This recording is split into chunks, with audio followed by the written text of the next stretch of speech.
Bla bla bla. Bla bla bla.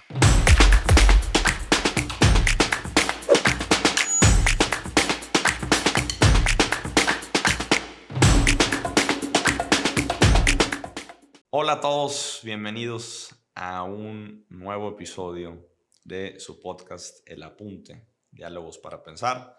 Los saludo, Darío Jiménez. Y bueno, hoy abordaremos un tema que me parece sumamente interesante, sumamente importante. No nada más en este contexto, sino pues desde siempre. Y un tema que nos invita, como es la temática de este podcast, a pensar, a incomodarnos, a hacer introspección y a decirnos cómo estoy actuando ante esta situación. Entonces, para abordar este tema y antes de platicarles un poquito de él y del tema, les presento con muchísimo gusto a Osvaldo Valenzuela. ¿Cómo estás, Osvaldo? Darío, muy buen día. Es un gusto estar acá. Muchísimas gracias por la invitación. Y pues nada, vamos a platicar. Vamos a platicar bien sabroso y la verdad ojalá se den la oportunidad de quedarse. Creo que va a fluir muy padre porque este es un tema y me gusta invitar a gente que le apasiona el tema en cuestión, naturalmente, para que la plática fluya. Y este tema le apasiona a Osvaldo, me queda claro. A mí también me gusta mucho y espero que a ustedes les interese. Recuerden seguirnos en Spotify, en Instagram y en Facebook como El Apunte MX. Si les gusta, compártanlo. Bueno, les voy a platicar un poquito, como siempre les digo, una pequeña intro de una semblanza de nuestro invitado para tener noción de con quién estamos hablando. Y él es Luis Osvaldo Valenzuela Arán, licenciado en Derecho por la Universidad Iberoamericana de Torreón y maestro de Derecho Privado y en los negocios por la misma universidad. Estudiante actualmente del doctorado en Investigación y Procesos Sociales. Trabajó como administrador del Centro de Día para Migrantes Jesús Torres de mayo del 2017 a diciembre del 2018. Del 2019 al 2023 fue coordinador del programa de asuntos migratorios en la Universidad Iberoamericana Torreón. Durante su colaboración trabajó y estudió con el fenómeno migratorio, causas y efectos en la población migrante, así como su impacto en la población de destino. Y a partir de septiembre del 2023 es actualmente el coordinador de la licenciatura en Derecho, la carrera más bonita, por cierto, por la misma universidad, donde lleva a cabo funciones de docencia, investigación y difusión, además de gestionar las actividades administrativas del programa académico. Ahí está. Esa es un poquito una pintadita, porque una semblanza no nos define como persona, definitivamente, pero una pintadita de la experiencia profesional y laboral de nuestro invitado del día de hoy. Nuevamente, muchas gracias, Osvaldo. Y bueno, si ustedes pusieron atención a la semblanza, pues se podrán imaginar más o menos por dónde va el tema del día de hoy. No tendrían que descubrir el hilo negro, pero igual se los decimos así de claro. El tema de hoy es los migrantes, la población migrante y el trato que tenemos hacia los migrantes. Porque México efectivamente es un país que históricamente ha mandado muchísimas, bueno, no ha mandado, es un tema forzoso, pero muchas personas han tenido que buscar el famoso sueño americano. Claro. Pero también México es, y no es algo nuevo, un país de tránsito, de países generalmente, no únicamente, pero centroamericanos. Y ahí yo encuentro, Osvaldo, y de aquí lo pongo como pregunta detonadora para que nos agarremos esta plática, una verdadera incongruencia. Porque vemos al mexicano, a la mexicana que dice, oye, gobierno de Estados Unidos, dale un buen trato a mi paisano y les dispara a la patrulla fronteriza y los persiguen y cosas que son muy ciertas, no las minimizo y de hecho no están peleadas una cosa con la otra. Está mal y podemos extendernos mucho en eso. Pero luego yo le diría, amigo que me escuchas, amiga que me escuchas, o para no decirte amigo o amiga porque no somos amigos, no, conocido.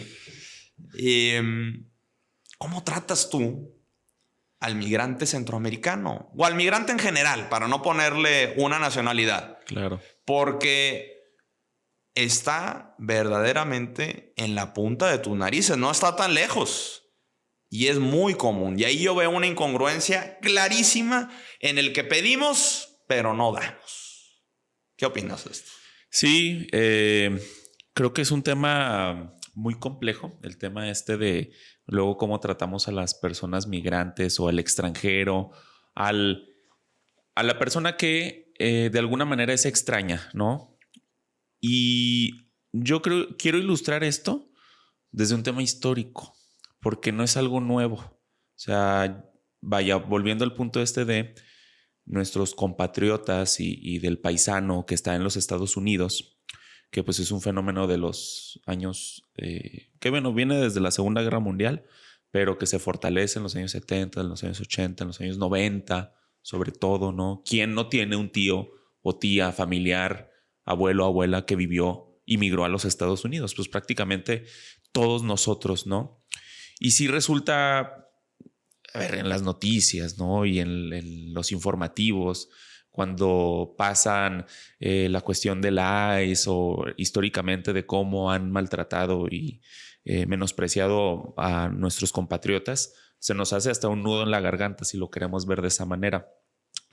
Pero acá, pues, sucede lo mismo, ¿no? Como tú lo dices, ¿no? Pueden ser migrantes centroamericanos, las personas haitianas, porque aparte depende de qué tipo de migración hables, ¿no? O sea, depende de dónde provenga esa persona, depende de cuánto tenga en su bolsillo, depende a qué viene. Pero el color de piel. El color de piel. Entonces ahí empiezas a configurar muchísimos conceptos relacionados con percepciones sociales, ¿no? Racismo, xenofobia, etcétera, etcétera, ¿sí? Pero históricamente, y a mí me gusta mucho revisar la historia porque pues sí soy fanático de la historia, ha pasado también. Y hay un término que luego no me gusta utilizar porque pues también es por cuestiones de salud mental, o sea, no hay que menospreciarlas, pero creo que se adecua mucho tanto al Estado mexicano como a las personas que luego desarrollan este tipo de conceptos, que es como un tipo de esquizofrenia. O sea, por eso lo quiero usar como con todo el cuidado del mundo. Porque, por un lado, tú como gobierno mexicano, y no nada más el actual, sino, insisto, histórico, pides y exiges ese respeto, pero a la par, con una mano haces a un lado a los otros y tratas de incluir a los demás. Y hay un ejemplo muy claro, ¿no? Y es un ejemplo ya un poco largo, pero ¿qué sucedió aquí en Torreón? Pues entre un 13 y un 15 de mayo de 1911, ¿no? El genocidio a las personas chinas. China. Sí, sí, sí. Entonces es una configuración que se vino gestando y que, aprovechando el clamor popular de esa revolución que empezó a impactar a la región en ese tiempo, pues mezclados y con ciudadanos de Torreón y de la comarca lagunera, que aparte era una región joven, pues se aprovechan y pues matan a 303 personas, ¿no? Con las narrativas de esa época son espantosas, ¿no? O sea, gente que ya estaba involucrada, o sea, vaya, que ya era reconocida en la región, doctores, personas con mucho impacto, y que de todas maneras, pues a su familia los mataron, los violaron y todos estos términos espantosos, ¿no? Y a la par, este sentimiento antichino, concretamente en este caso, pues no terminó ese 15 de mayo de 1911, que en este mes de mayo pues ya se va a cumplir otro aniversario. Se siguió gestando, ¿no? Se siguió gestando, y todavía, ya cuando existe el siglo de Torreón, hay imágenes de la hemeroteca donde dice Comité Antichino de la ciudad de Torreón, por nuestros hijos, por nuestra familia, para proteger a la nación. Hoy reunión en el casino no sé cuál a las 8 de la noche, ¿no? O sea, seguía. Pero luego, ¿qué pasa en la década de los años 30, ¿no? Que a la par, digo, yo pongo estos casos en particular porque es como a una sociedad la matas, pero hay otro tipo de sociedad que la recibes. Por eso insisto en esta discrepancia de discursos y el caso particular de la colonia española Claro. en México, ¿no? Ellos vienen bajo otro contexto geopolítico, ¿sí? Vienen por la Guerra Civil Española, pero se establecen, o sea, hay un reconocimiento por parte del gobierno de Lázaro Cárdenas, ¿no? De queremos a los mejores, a los científicos, queremos a...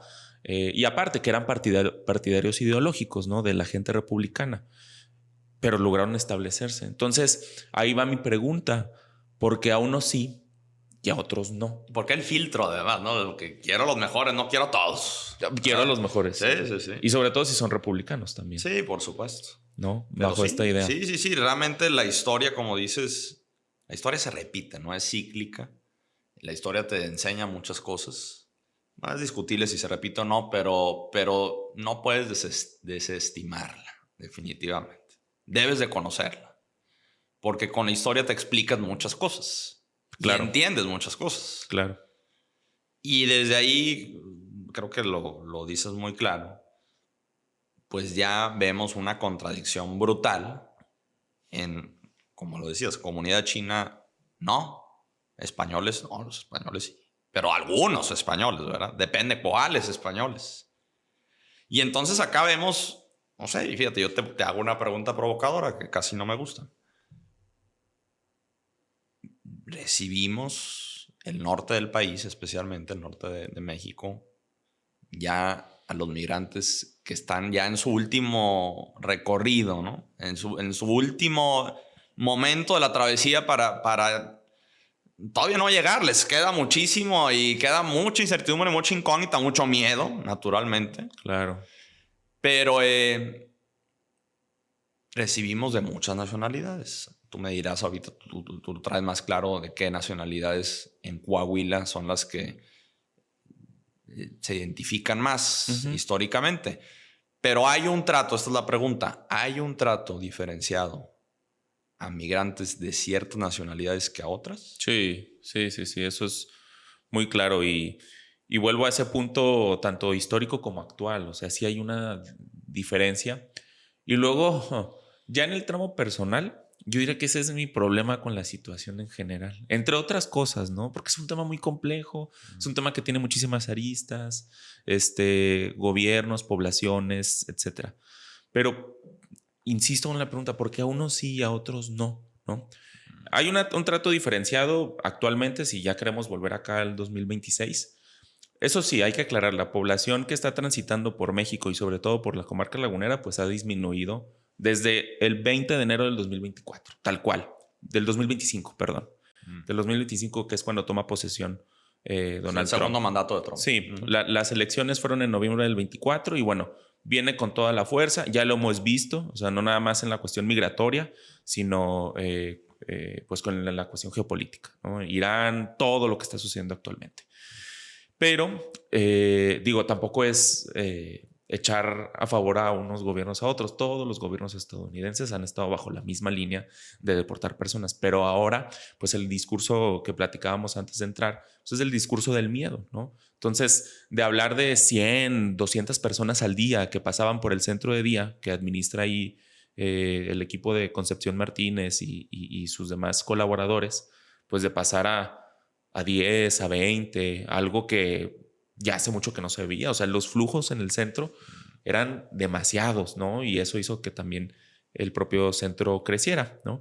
¿Y por qué platicamos también del centro? Porque, bueno, pues es la labor que luego no puede asumir el Estado o que la debería asumir, pero que no lo hace. Entonces queda en las organizaciones de la sociedad civil que hacen un trabajo muy padre y muy valiente alrededor de todo el país. Entonces, los flujos generalmente históricos aquí son centroamericanos, Honduras, El Salvador, Guatemala, Nicaragua.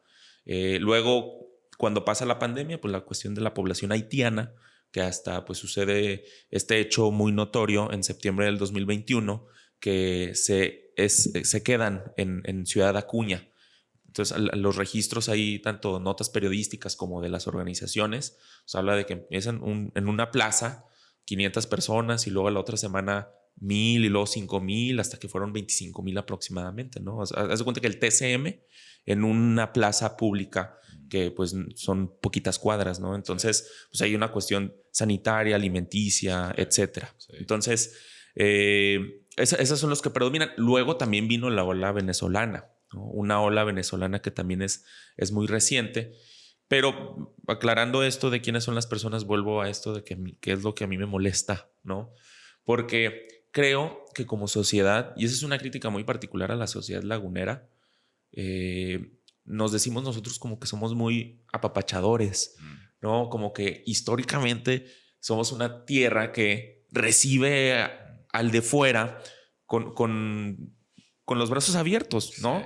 Sí. Y se dice también en el clamor popular que no, la gente de la comarca lagunera es muy dicharachera, es muy buena. Tú vas a Torreón y te la pasas muy bien, ¿no? Pero hay de casos a casos, ¿no? De quién se la pasa bien. Entonces, y vuelvo al ejemplo histórico porque también es que nosotros somos composición de origen árabe, composición, si quieres, de algunos países europeos, gente que vino también de algunos estados del país cuando viene el boom industrial de la comarca lagunera a inicios del siglo XX, finales del siglo XIX. Pero luego, ¿por qué en esos mismos tiempos matas a 303 personas con la mano en la cintura y no sucede nada, ¿no? Claro.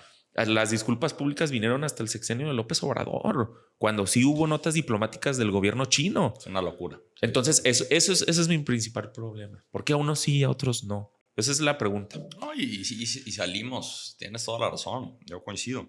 Salimos, yo soy de esas personas, incluso que sale a otros estados, se lo comento mucho a amigos chilangos, ¿no? No, Torreón es la capital del mundo y aquí somos bienvenidos, damos la bienvenida a todos y somos muy buenos. Y bueno, ciertamente cada comunidad tiene sus particularidades, no hay comunidad perfecta. No estoy diciendo que Torreón sea perfecto, pero es bueno cuestionarse, como lo hemos dicho aquí en cada episodio. Y ciertamente como comunidad tenemos también mucha introspección que hacer y eso pues le toca a cada quien. Claro. Tampoco nos vamos a dar latigazos por lo que hizo alguien que pues, no soy yo, ¿verdad? Sí, claro. O sea, ahí entraremos en una discusión filosófica interesante, pero lo que está en nuestro control somos nosotros mismos. Pero sí hay que visualizar y entender lo que pasa en nuestro entorno. Me parece importantísimo. Entonces, ciertamente como laguneros, fíjate que creo que lo voy a extender más allá de la laguna. El mexicano en general y probablemente hasta el ser humano, tristemente te trata como te ve. Y a mí esa frase, por ejemplo, me duele mucho. No me gusta. Pero tristemente mi experiencia de vida, poca o mucha, me ha enseñado que muchas veces es verdad. No siempre. Depende de la persona. La famosa depende de los abogados. Pero sí, justo, depende. Pero caray, especialmente con la gente de cierta condición socioeconómica, digámosle por su nombre, media, alta, te recorta, cabrón. Y te recorta qué zapatos traes, y te recorta si traes camisa de marca, y te recorta qué carro manejas, y te recorta cuál es tu cartera, y te recorta en qué casa vives, en qué colonia vives, y te recorta todo, cabrón. Y a partir de ese juicio de valor, dice, te asigna un valor. Así lo veo yo, ¿eh? No sé qué opinas. Sí, digo, a ver, este es un tema muy interesante. No creo que debería ser así. Y bueno, estamos hablando también de supuestos hipotéticos de cómo debería de ser el mundo, ¿no? O sea, vaya, querer solucionarlo todo. Y aparte comparto también esto. O sea, hay que darle sus asegúnes. Porque, bueno, no todos los laguneros fuimos los que hicimos eso. A ver, ni habíamos nacido, ¿no? Cuando cometíamos estas o se cometieron estas atrocidades. Sí. Muchos de ellos ni siquiera eran de Torreón como tal. O sea, insisto, vinieron de fuera porque tiene esta concepción, ¿no? De su nacimiento migratorio también, de gente que vino de fuera. Pero no debería ser así. No sucede mucho y pues es la realidad de muchas sociedades, y creo que va aparejado también pues del sistema. Es muy complejo, pero pues del sistema económico en el cual vivimos, ¿no? Que este sistema económico, ¿qué es lo que genera desigualdades? Las ensancha. Entonces, volviendo al punto, las desigualdades son lo que genera el que la gente migre y el que la gente salga. Y luego yo también me hacía esta pregunta, que creo que también vale la pena poner sobre la mesa, que ¿cómo se cocina esto? O sea, ¿cómo se cocina esta distinción tanto del Estado mexicano como de la población mexicana? O sea, ¿quién es el que le provoca a quién? O sea, las políticas migratorias son las que provocan esa percepción social. O sea, el que la gente diga tú sí y tú no. Y vayamos al caso de los Estados Unidos. O sea, es la política de Trump la que genera esta polarización en la sociedad estadounidense, que unos digan fuck ICE y otros digan el ICE es el que nos está ayudando y salvando como nación. ¿O es la población la que cambia a las políticas migratorias? Que dicen, ¿sabes qué? Necesitamos hacer algo porque la población ya se está quejando, ¿no? O hay un malestar en contra de la población migrante. Y yo creo que hay que ir todavía más allá del decir, es una buena pregunta, y va más allá de decir, es que creo que va como nuestra responsabilidad como personas, ¿no? Que creo que sí hay algún punto ahí de humanidad, ¿no? Que es algo que se pregona mucho, sobre todo desde la universidad, como este sentido humanista. Pero creo que la responsabilidad todavía tendrá que ir más allá de decir, ¿por qué hay tanta desigualdad en los estados-nación centroamericanos? Y no porque en México no haya, ojo, porque Hay muchísimo. es de los países más desiguales del mundo. Así es. ¿Qué es lo que sucede que en Venezuela la población tenga que salir y buscar otros espacios? ¿Qué produce toda esa desestabilización, ¿no? ¿Cómo respondemos en este sentido humanitario, pero en general? O sea, no nada más de decir, bueno, es un esfuerzo válido y un granito de arena hace toda una playa, pero va más allá de dejar ropa en el centro de día. Es un tema muy complejo. Es que fíjate, es justo lo que dices. Yo creo que tenemos que partir de eso, porque se le hace, yo siento muy fácil a la gente descalificar al migrante y decirle, no, es que es un flojonazo. Bueno, de hecho, se ha escuchado muchos comentarios de esos, de las personas que están pidiendo ayuda en un crucero para seguir su camino.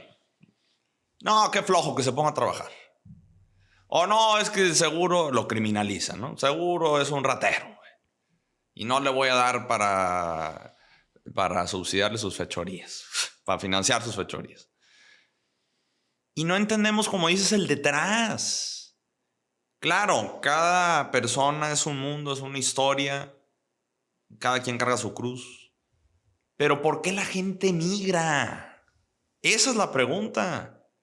Pues muchas veces, o la gran mayoría de las veces, si no es que la enorme mayoría de las veces, pues no es por gusto. Una necesidad. Son desplazamientos forzados. Es una necesidad. Imagínense ustedes salirse de su país, que es lo que ustedes conocen, salirse de su comunidad, que es lo que ustedes conocen, y emprender un camino a la incertidumbre. Hacia no sé dónde, hacia el miedo de dónde voy a dormir hoy, qué voy a comer hoy, qué me voy a encontrar, qué tipo de personas me voy a topar en el camino. Y bueno, hay unas cantidades de historias que seguro tú manejas y son durísimas, muy, muy fuertes. De personas que en su tránsito hacia Estados Unidos, y estamos hablando de Estados Unidos, pero hay migración en todo el mundo. Sí. Pero hablando de la migración hacia Estados Unidos, pues caray, pierden, no nada más pierden extremidades de su cuerpo, son cooptados por el crimen organizado. Bueno, hay mucho documentado, muchísimo. Desgarrador. Desgarrador, es que la palabra es desgarrador. desgarrador. Y entonces cuando existen esas historias, porque por supuesto que las existen, no, el que lo niegue está tapando el sol con un dedo. Pues ¿con qué cara se te facilita descalificar a alguien y decirle huevón? Claro, claro. No, es mucho, y mucho, yendo de lo particular a lo más grande, es mucho algo, o es algo que se presenta más bien en el norte del país también, ¿no? O sea, si te fijas, aquí venimos a chambear, ¿eh? Aquí venimos no, aquí el que no chambea está afuera. Tú mismo lo comentabas, ¿no? Con esta palabra descriptiva de ser huevón, cuando no lo son, ¿no? Claro, siempre hay asegúnes, o sea, sí puede haber gente que cometa delitos, puede haber gente que puede hacer que no venga a trabajar, pero creo que es algo que sucede en todas las sociedades. No porque suceda eso en particular, lo vas a calificar de esa manera a todo en general. Volviendo al punto este que comentabas, ¿no? A ver, no vamos a calificar toda una región, ¿no? Por algo que sucedió hace 100, 120 años, pero nos ayuda a matizar un poco lo que está sucediendo. En fin, yendo de ese particular acá en el norte del país y a lo general, luego también ese es un problema que yo tengo porque, insisto, muy, muy particular, ¿no? Pero que creo que lo puede compartir mucha gente. Pero luego pasa mucho, a ver, el caso cubano, ¿no? Ahorcas a una sociedad a tal grado. Y hablando de los asegúnes también del gobierno cubano, ¿no? Pero también hay un bloqueo económico que se sabe que está desde hace más de medio siglo, ¿no?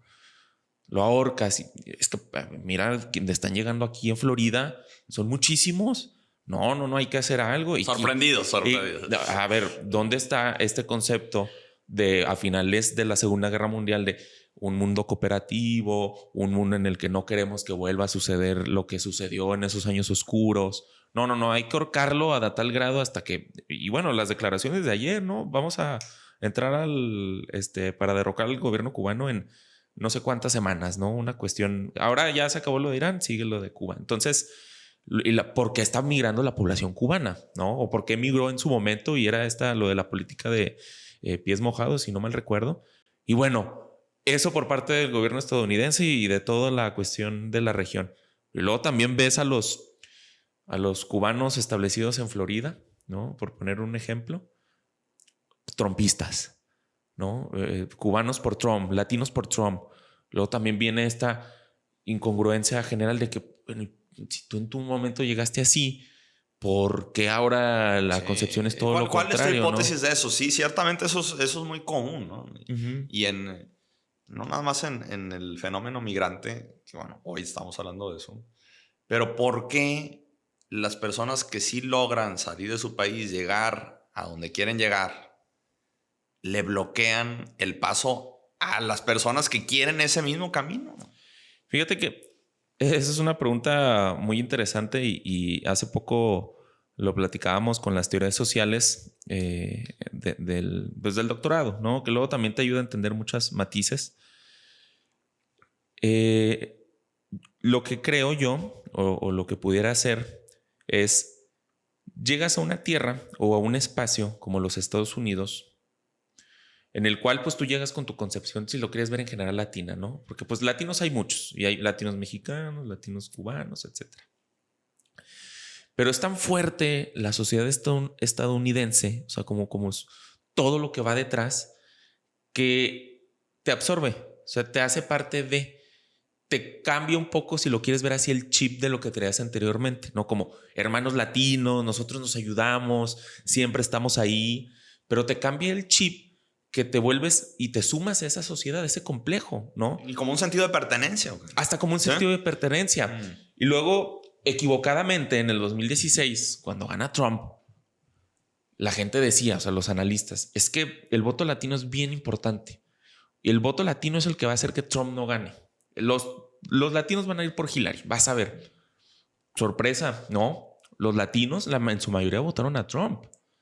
¿Por qué lo votan a Trump si vuelves a ese origen de es que tú llegaste así? No, te vuelves parte o sea, te vuelves parte del estadounidense promedio, si lo quieres ver de esa manera, que es su idiosincrasia, es su forma de pensar.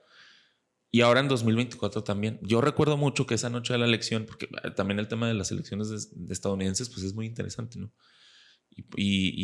Puse a Telemundo y en Telemundo empezaban a llegar los resultados. Le decían, no, vas a ver el voto latino, el voto de los musulmanes ahora, el voto de la gente de Oriente Medio, perdón, va a ser que Trump pierda. Vas a ver, decían, sí, análisis muy básicos. Digo, no porque nosotros tengamos la sopa de la verdad, pero no aprendiste nada de lo que pasó hace 8 años. Y oh, sorpresa, otra vez, los latinos votaron por Trump, los musulmanes votaron por Trump, a pesar de este sentimiento anti-islámico, anti-musulmán, anti todo lo que conlleva la cuestión del Medio Oriente, ya establecidos en los Estados Unidos, votan por los movimientos conservadores. ¿Por qué? Yo creo que una de las razones es por ya formar parte, no porque se quieran formar parte, ya forman parte de, o sea, y por eso es, no, ya no necesitamos más migrantes, ya con los que somos ya estamos. Pero fíjate, hasta muchas veces me parece bien difícil de asimilar. A mí también. Porque muchas veces esas personas tienen familia en sus países de origen que quieren también llegar con ellos. Sí. Que dices, oye, pues no quieres que tu familia esté contigo, ¿ok? Sí.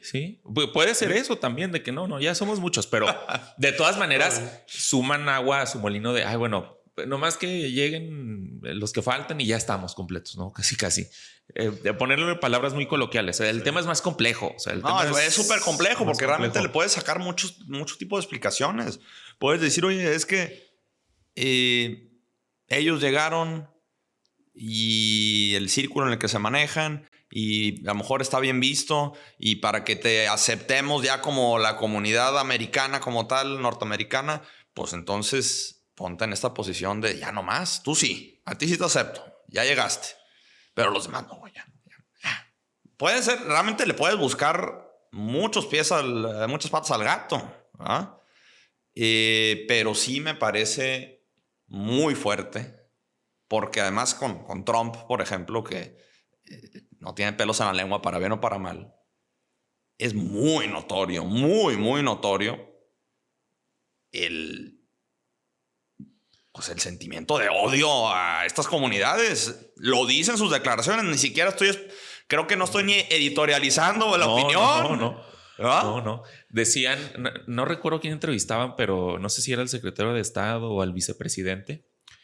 Ojo, el secretario de Estado pues es Marco Rubio. Marco Rubio, Florida, familia cubana. Total, ¿por qué? Pues si somos bueno, o sea, le hacían la pregunta al periodista, si somos una concepción migrante, ¿por qué ahora están en contra de los migrantes? Y pues prácticamente había una diferenciación entre, muy palabras coloquiales, los de antes eran buenos, los de ahora son malos, ¿no? ¿Por qué los de antes eran buenos y los de ahora son malos? Simplemente Trump, su esposa, no es estadounidense de nacimiento, viene de Europa del Este y hasta el acento marcado lo tiene, ¿no? O sea, no tiene el acento de un estadounidense promedio, sino tiene el acento de una persona que viene de origen extranjero y que en algún momento en el primer mandato también traía una chamarra con si a usted no le importa, a mí no me importa tampoco, con esta cuestión de las detenciones de los niños. Entonces, vuelvo al punto, se hacen parte de, o sea, es parte de la sociedad en general de cómo siempre se está estableciendo estas percepciones sociales, racistas, xenófobas. Y fíjate cómo antimigrantes. Siempre que comenta eso que comentas de Rubio, de Marco Rubio, dice, no, es que los de antes sí éramos buenos, pero hoy son todos criminales, todos son delincuentes y no queremos delincuentes en Estados Unidos. Y nunca lo acompañan de datos, porque no hay dato que lo respalde. No hay dato que lo respalde. Entonces llegamos a la época esta que vivimos, que todos opinan y nadie acompaña, o muy pocos, para no decir nadie, acompaña con evidencia.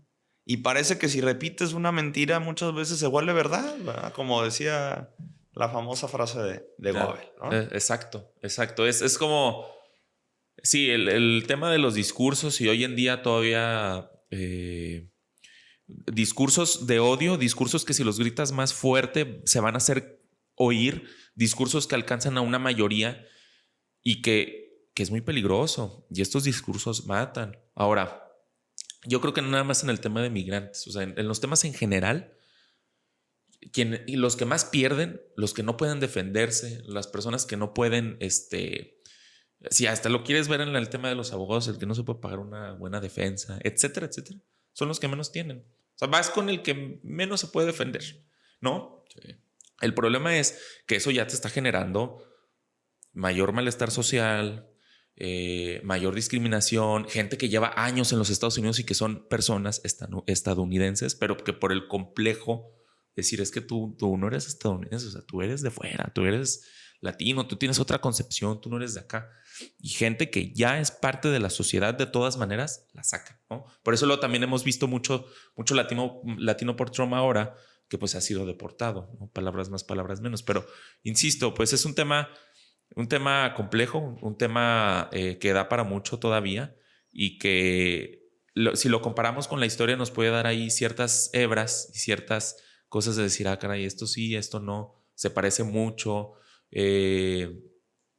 tal cual. Es que habría que preguntarle a un latino si, aún siendo latino, aún teniendo sus papeles en regla, si siente que recibe un trato todavía de segunda clase, ¿no?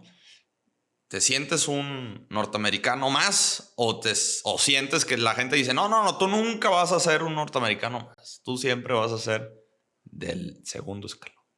Es muy curioso, ¿no? Eso, hay ciudadanos de primera, hay ciudadanos de segunda, hay ciudadanos de tercera clase. Y eso no debería ser otra vez, pero no nos vayamos a Estados Unidos, Osvaldo. Veamos aquí México, caray. Claro, sí. Te invito a que reflexiones. Sí, vas a decir tú en la teoría, no, somos seres humanos, todos nos queremos y John Lennon, no es cierto. ¿Sí? Haz introspección, ¿cómo tratas tú a la gente? Pero en verdad, todos tenemos área de oportunidad, todos podemos ser mejores personas. Tampoco te estoy diciendo que te des latigazos, pero caray, yo creo que definitivamente, tú lo has dicho, y no es un tema de este gobierno, es de cualquier partido político, hay desigualdad en México. Por supuesto que la hay. Sí. Y tú lo dijiste, de los países más desiguales en el mundo. Sí. ¿Realmente tratas igual a alguien con una condición socioeconómica más acomodada que a alguien que no? Pues que cada quien se conteste esa pregunta, ¿verdad? Sí, Darío. Y sobre todo, esto de, a ver, nosotros no somos las Madres Teresas de Calcuta, ¿eh? No. Ni tú ni yo. Sí. O sea, pero hay que tratar de tener esta introspectiva, ver qué sucede y también aclarar que el problema va más allá de nosotros. Y el problema va más allá de las personas migrantes, que lo comentaste. O sea, lo hacen es una necesidad. O sea, en los años 90, cuando sucedió eso también en México, ¿sabes qué? El peso se devaluó, ¿sabes qué? Sucedió esto, ¿sabes? Me quedé sin trabajo. Tengo que irme allá a Estados Unidos. Y hay gente que acá lo hace también, un poco como en el plano más cercano a nuestro círculo social, si lo quieres ver. También sucede. Hay que irnos en verano a Canadá o a Estados Unidos. Viéndolo desde un privilegio, ¿no? Pero, ¿qué pudiera hacer entonces? ¿Qué pudiera pasar? Un tema que luego la ejecución, a ver si lo podemos ejemplificar. El tema del Sembrando Vida, en su momento que sucedió en el 2018 y 2019, si no mal recuerdo, hasta junto a los presidentes de la región. O sea, hay que tratar como de elevar, ¿no?, el nivel de la región para que pueda producir, para que, a ver, en el ideario está muy padre. A mí la teoría es bonita. Se me hace una idea genial, mal ejecutada. Pero ¿cómo tratas de emparejar? Noble que la causa. Sí, ¿cómo tratas de emparejar eso? O sea, que todos estamos en piso parejo. Un principal actor y que luego no nos deja, pues, insisto, es los Estados Unidos. O sea, estás agarrando del cuello a un país, al otro lo dejas tranquilo y luego agarras del cuello al otro, que es Venezuela, con lo que sucede en enero y febrero. Y luego dices, ay, es que me están llegando muchos migrantes, ¿por qué no? Regrésense. Pero tú mismo eres el que está generando esas condiciones. Y México, como pues uno de los líderes de América Latina, creo que sí puede tener esa responsabilidad en su justa dimensión de tratar va más allá, es un tema geopolítico, pero de tratar de emparejar esas condiciones para todos y para todas, para que no se genere esto, ¿verdad? Pues tiene esa responsabilidad de tomar ese liderazgo. De tomar ese liderazgo. En la región. Uh-huh. Y de siendo el país vecino del sur de Estados Unidos, ciertamente es un tema geopolítico, tampoco nos vamos a envalentonar y vamos a decir hasta el final, hasta donde tope. Pues no, hay cierta responsabilidad, sí. hay una dependencia económica, lo sabemos, ¿no? Pero, caray, pues bueno, es un tema de tu estrategia, ¿no? Tu estrategia geopolítica, tu forma, sí, tu política internacional.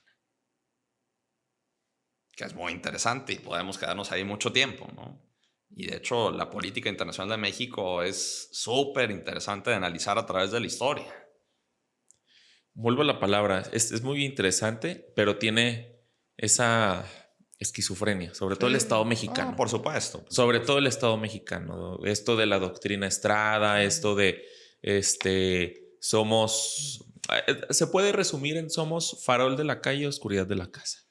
Sin lugar a dudas. Yo lo resumiría así. Pues qué fuerte, qué fuerte. Y la verdad, mira, repítenos esa frase, por favor. Farol de la calle, oscuridad de la casa. ¿Cómo lo entienden ustedes? Es de lo que estamos hablando aquí. Es de esa incongruencia. Y pues sí, yo coincido. O sea, y déjame ver, te decía antes de arrancar que quería ser la de abogado del diablo. Y quería imaginarme como si fuera yo un republicano ultraconservador y están estas posiciones que dicen, no, a ver, espérate. The rule of law, ¿no? La ley es la ley. Y la frontera es la frontera. Y cada país tiene sus reglas. Y el que no tiene papeles... pues no tiene papeles, güey. Pues entonces que siga las reglas, la comunidad, porque las reglas son públicas y el principio de derecho que la ignorancia no exime su cumplimiento. Y bueno, rigoristas, ¿no? Ahí sí salen puristas de verdad. Y entonces dices, oye, está peleado eso con la humanidad. Sí debe de haber reglas, pero ahí no. O sea, ¿cómo ves eso de esa mentalidad que dice, oye, entiendo que nos tenemos que ayudar como humanidad y que hay sufrimiento en otros países, pero aquí, que es lo que le encanta decir a los gringos, aquí hay reglas y las reglas se deben respetar. Y si no tienes papeles, pues te regreso. ¿Qué opinas de eso? Creo que lo puedo matizar con otro ejemplo. ¿Cuál es otra de las aristas de los Estados Unidos que están peleando hoy en día? El tema del narcotráfico, ¿no? El tema de... están llegando muchas drogas a nuestro país. ¿Quién es el principal problema? México. México y uno que otro país de la región. Y China. Nos están queriendo poner ahí el pie como sociedad estadounidense. Nuestros ciudadanos están enfermos. O sea, necesitamos parar esto ya. Estás hablando de un problema que creaste hace muchísimo tiempo, ¿no? Que viene también en mayor medida con el tema de Irán Contra. ¿Cómo financiamos a la Contra nicaragüense? Que puedan traficar cocaína. ¿Cómo lo hacemos? Pues que lo hagan a través de México, fortalecemos a los cárteles, etcétera, etcétera. Ahí les damos dinero, ¿no? Desde la Guerra Fría, o sea, el tema ideológico empieza a componerse, empieza a generarse, empieza a meterse, porque es un problema ajeno del Estado, es parte del Estado, hay que decirlo como tal. Y ahora es que ¿por qué tengo a mi sociedad enferma? O sea, ¿por qué tengo a mi sociedad así? O sea, sé sincero con ti mismo, como sociedad dices, yo lo produje, a ver, ¿cómo hacemos para contrarrestarlo? Para ayudarnos. ¿Por qué una de las fronteras más vigiladas del mundo, que es la frontera sur de Estados Unidos y la frontera norte de México, es una de las fronteras más vigiladas de todo el mundo? O sea, es una de las fronteras más fortificadas. Prácticamente todo tiene vigilancia. O sea, tú acércate a una frontera, a Tijuana, a Eagle Pass, a Matamoros, Tamaulipas. Me ha tocado estar prácticamente en todas. Ciudad Juárez. O sea, hay siempre vigilancia día y noche. ¿Y por qué en su momento seguían pasando personas? ¿Y por qué ahorita sigue pasando droga? Pues porque hay una complicidad también del gobierno estadounidense. Claro. Y hay una complicidad hasta donde llega la droga para el consumidor allá, ¿no? El tema también de las armas. Hay una sí, de complacer, o sea, el tema de las armas también es por parte del gobierno estadounidense. Complicidad. Complicidad, se me fue la palabra, exacto. México está atiborrado de cárteles que tienen armas y las armas no se producen en México, o sea, se producen allá en los Estados Unidos. Sigue habiendo porosidad en esa frontera. Lo más fácil es echarle la culpa al vecino y no haces la autocrítica, no reconoces cosas que son notorias, muy notorias. Y ellos lo saben, no son tontos. Por eso digo, voy más allá del tema de la humanidad. Sí, pues, o sea, no, senador republicano, usted tiene que ser bueno. No. Si hay una sí son cómplices también de esa situación. Ellos son cómplices como gobierno. Y van luego corresponsabilidad. Una corresponsabilidad. Sí. Exacto, corresponsabilidad. Corresponsabilidad histórica, corresponsabilidad actual. Y pues este tema va a seguir, ¿no? Este tema va a seguir. Ahora, ¿es un tema de voluntad de los gobiernos o digo, obviamente es mucho más complejo que decir, sí, ya con eso se soluciona? Pues claro que no, ¿eh? Pero creo que al final solo le interesa a Estados Unidos contenerlo, no solucionarlo. Exacto. Y va a seguir creciendo, ¿no? Va a seguir creciendo el tema social, el tema de desigualdad económica. O sea, no nada más en Estados Unidos, en México. Ahora, las relaciones entre México y Estados Unidos, pues están... la liga se va estirando. La liga se va estirando. Y lo que pasó también en estos días con las acusaciones a políticos importantes, nunca se había visto en los últimos años. Es inédito. Sí. Ahora, es que es parte del tema migratorio también. Yo me pregunto, hay un precedente peligroso en enero del 26, ¿no? Se metieron a un palacio de un presidente que tenía su soberanía con las críticas que puede tener. Yo me pregunto, con la acusación que se generó de la Corte de Nueva York, y si no se cumple, ¿van a venir aquí a Culiacán a llevárselo? Eso no ha habido una invasión así tal cual de ese tipo, pues desde 1914, ¿no? Si no mal recuerdo. Pero la pregunta está ahí y yo también lo veo igual, ¿eh? O sea, si el gobierno mexicano se niega a entregar a estas personas, creo que Trump nos ha demostrado que es capaz de cualquier cosa. Imagínate nada más. O sea, no, es una locura. Es simplemente el pensarlo es una locura, ¿verdad? Sí. Pero... Y no es un tema menor porque luego, la verdad, también hay que decirlo. Habrá gente que diga, qué bueno, que vengan, que se los lleven. No, no saben de lo que están, no saben lo que están diciendo. No. Vean la historia, ¿verdad? Sí. A ver, lo platicábamos hace unos meses con Arturo González cuando hablábamos del tema en Venezuela. No se vayan. Digo, ustedes son libres de pensar en lo que ustedes quieran. No se trata de adoctrinarlos o de convencerlos, pero no se vayan con la finta, diría yo, de que el gobierno estadounidense es el salvador del mundo y que busca instaurar la democracia en todos los países, porque eso sería, en mi opinión, algo iluso. Es bien claro el ejemplo, Darío, y con el punto de Venezuela. O sea, la gente, entiendo la desesperación, si lo quieres ver por la cuestión esta, que es una dictadura, todo. Es un gobierno soberano, empezando ahí. Yo me pregunto ahora, hoy, que estamos grabando este episodio ya en mayo del 2026, ¿acabó el chavismo en Venezuela? ¿Hubo un cambio de régimen de gobierno de 180 grados? Así de claro. No, sigue igual. Está igualito. Y lo mismo va a pasar acá, ¿eh? Vamos a poner el caso hipotético y nos vamos a lo más extremo. Van por el bueno, hoy pidió licencia. Van por el gobernador, van por el alcalde y van por el senador. ¿Va a haber un cambio de régimen? ¿Va a haber un cambio en Sinaloa? Creo que si ustedes piensan que sí, pues vean la historia y dense cuenta, no nada más de estos dos casos de Venezuela, pues vean todas las invasiones en otros países.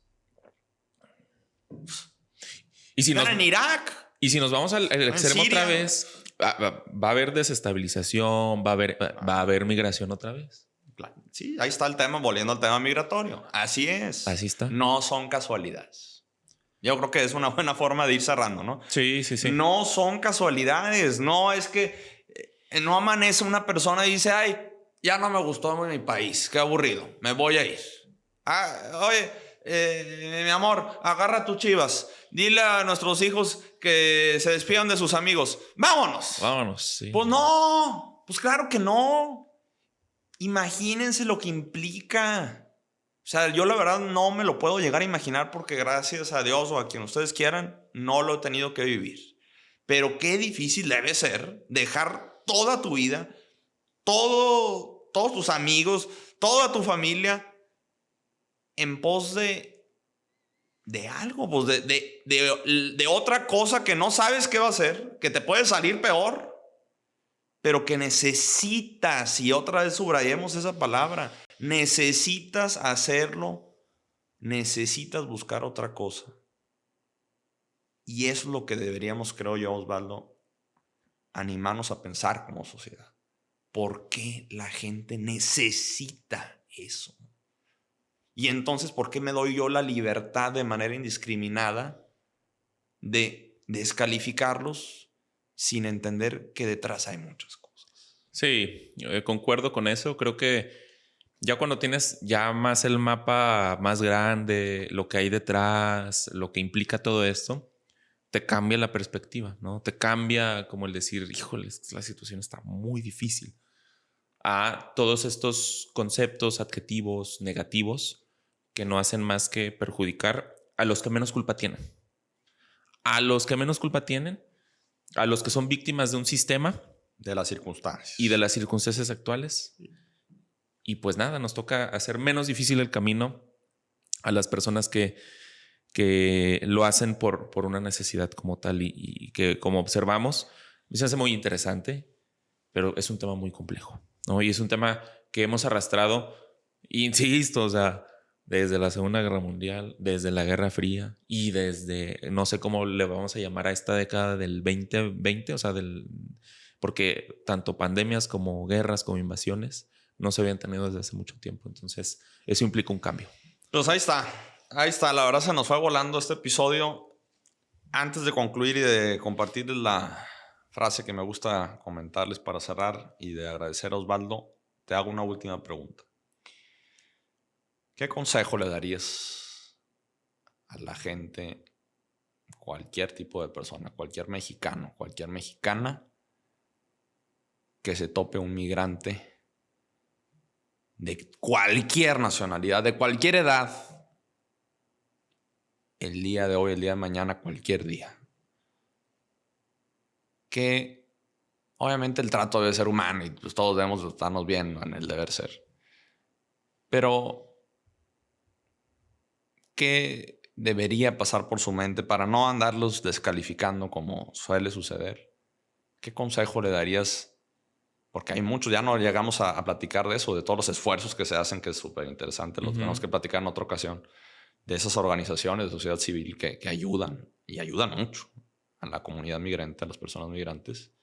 ¿Qué consejo le darías a las personas en el día a día que se les hace fácil hoy descalificar a la gente migrante, a las personas migrantes, para que cambien ese chip y haya un trato diferente? Sí, pues yo creo que si llegara a ser ese supuesto, pues simplemente qué tipo de ayuda se necesita, ¿no? Qué tipo de ayuda es la que requieren, si requieren buscar un espacio, si requieren llegar a otro lugar, si requieren llegar a algún centro en particular migratorio o si están buscando un centro de trabajo, alguna dirección, pues nada. Y simplemente tratar de apoyar en lo que se pueda, tratar de hacerle la situación menos gravosa y eso es ya en ese caso muy particular porque o sea, en algún momento nos puede llegar a pasar a nosotros. En algún momento nos puede llegar a pasar a nosotros de alguna manera y cuando estamos en tierra extraña queremos que se nos haga lo menos difícil. Yo creo que ese sería todavía el concepto. ¿Cómo me gustaría que me trataran a mí si yo estuviera del otro lado de la moneda? Ese yo creo que más bien sería la respuesta. Muy buena respuesta. Pues sí, tratar de empatizar. Empatizar. ¿Cómo te gustaría que me gustó? ¿Cómo te gustaría que te trataran a ti si estuvieras en esa misma situación? Osvaldo, muchísimas gracias. Espero que lo hayas disfrutado y espero Creo que da muchísimo para pensar, muchísimo para dar introspección. Es una pintadita apenas, una introducción al tema. No da para más. Como dices, es un tema que da para mucho. No es mucho más de una hora. Ojalá lo podamos seguir explorando fuera de micrófonos también. Muchas gracias por tu tiempo. Muchas gracias Darío por la invitación, un gustazo estar acá, insisto, pues esto todavía no termina, da para mucho más y pues también agradecer a la producción por todo el trabajo. Muy bien, pues bueno, les comparto esta frase de alguien que si no conocen, pues deberían conocer. Lo googlean. Salvador Allende. Y dice así: ¿es justo que el hombre ponga un pie sobre la luna? ¿O no sería más justo que los grandes países pongan los pies sobre la tierra y se den cuenta que hay millones de personas que no tienen trabajo y que sufren de hambre? Ahí está. Fuerte la frase y también bajo el contexto de los astronautas que ahora estuvieron alrededor de la luna, ¿no? Así es. Sí, para mucho. Platíquenla con sus amigos, con sus seres queridos, con sus papás. Gracias por su tiempo, gracias por llegar hasta acá. Estén pendientes, seguiremos grabando y subiendo episodios. Esto fue el Apunte Diálogos para Pensar. Nos vemos pronto, hasta la próxima.